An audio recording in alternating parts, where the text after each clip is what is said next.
మీరు ఎప్పుడు కూడా విద్యా సంబంధించిన విషయాల్లో కనుక ఇబ్బందులు తలెత్తితే ఈ మంత్ర జపాల ద్వారా మీ సంకల్ప బలాన్ని పెంచుకోవచ్చు.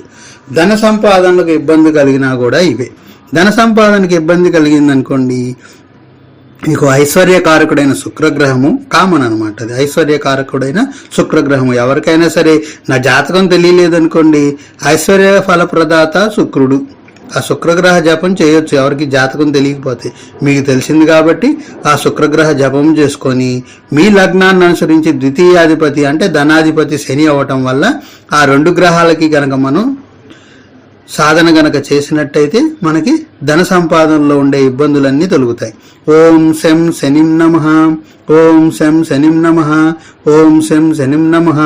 శనిగ్రహం యొక్క అధిష్టాన దేవత. ఓం నమః శివాయ, ఓం నమః శివాయ, ఓం నమః శివాయ. అలాగే శుక్రగ్రహం యొక్క అధిష్టాన